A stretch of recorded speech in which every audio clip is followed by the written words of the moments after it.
Welcome to this video on divorce and 401k splits, focused on how qualified domestic relations orders, or QDROs, shape the financial outcome of your separation. Today we will break down the crucial choice between taking a fixed lump sum or opting for gains and losses from the valuation date until transfer.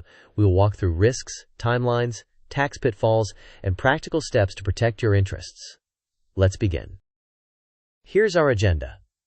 First, we will define what a QDRO is. Next, we will explain the valuation date and why it matters. Then, we will compare lump sum versus gains and losses. After that, we will discuss the blind bet risk. We will then cover how to transfer funds to avoid taxes, followed by timelines and practical tips. We will check your understanding with quizzes. And finally, we will end with key takeaways. This presentation is educational only and does not constitute legal, tax, or financial advice. Your circumstances are unique, and laws or plan rules can vary. Always consult a qualified attorney, tax professional, or financial advisor before making decisions.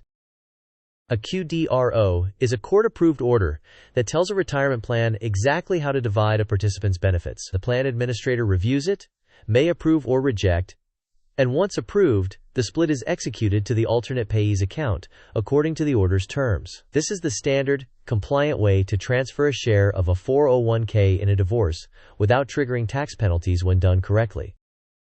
The valuation date is a key term in a QDRO that fixes the point in time at which your share is measured. From that date forward, you either freeze the value as a fixed dollar amount, known as a lump sum, or you allow the share to float with gains and losses until the transfer is executed.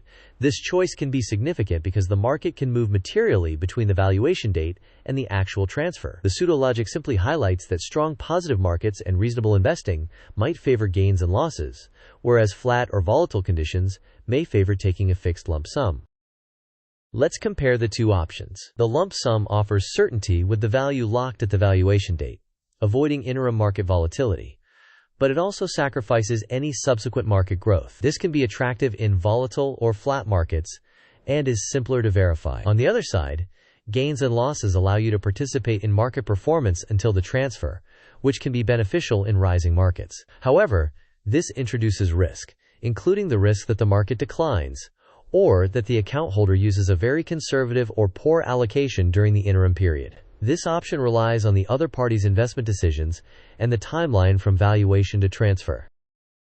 This decision flowchart starts with evaluating the market trend since the valuation date, positive or not. It then checks volatility, confidence in the spouse's interim allocation, and how long the transfer is likely to take. If the market has been positive, volatility is moderate, confidence in allocation is reasonable, and the transfer time is short, the path may point to gains and losses. Conversely, if the market is flat or negative, volatility is high, or there is low confidence in the spouse's allocation, or a long delay to transfer, the path points to the lump sum. The chart visualizes how multiple factors interact to inform the choice.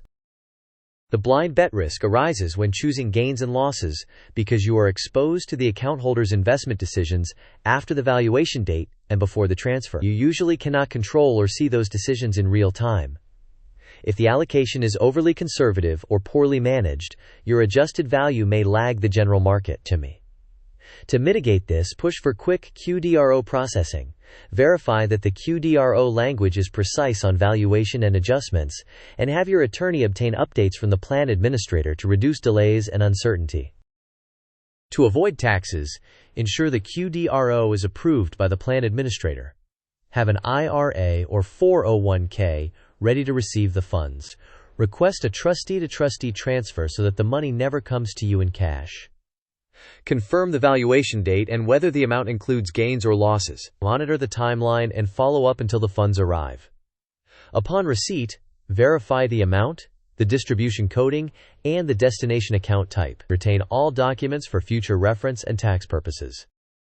This table summarizes potential tax outcomes.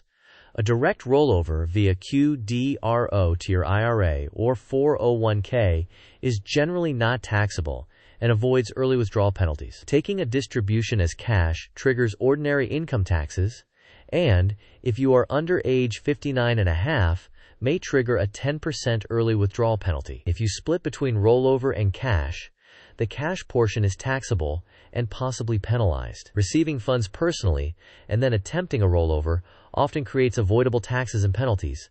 Use a trustee-to-trustee transfer. This timeline shows the path from the divorce decree to completion of the rollover. After drafting the QDRO, the court signs it and the plan administrator reviews it. The valuation date is specified in the order. Then comes the interim period, during which either gains and losses accrue or the lump sum is held constant. Once approved and processed, funds are transferred to the alternate payee's account. And finally, the rollover is completed into the recipient's IRA or 401k. This pie chart illustrates the relative risk focus of each option. The lump sum concentrates on the trade-off of missing upside while benefiting from simplicity. Gains and losses introduce multiple risk elements: exposure to market volatility, lack of control over the participant's allocation, and the risk of administrative delays. Against those risks is the potential upside in a rising market. Quiz question: which option captures market performance between the valuation date and the date funds are transferred? Options are A. Lump sum, B. Gains and losses, C. Neither, D. Both equally. You may pause the video now to think about the answer. Waltzes. We will discuss the answer in the next section of the video. The correct answer is B. Gains and losses. This option adjusts your share for investment performance between the valuation date and the transfer date. That adjustment can increase or decrease the final amount depending on market movement and allocation decisions.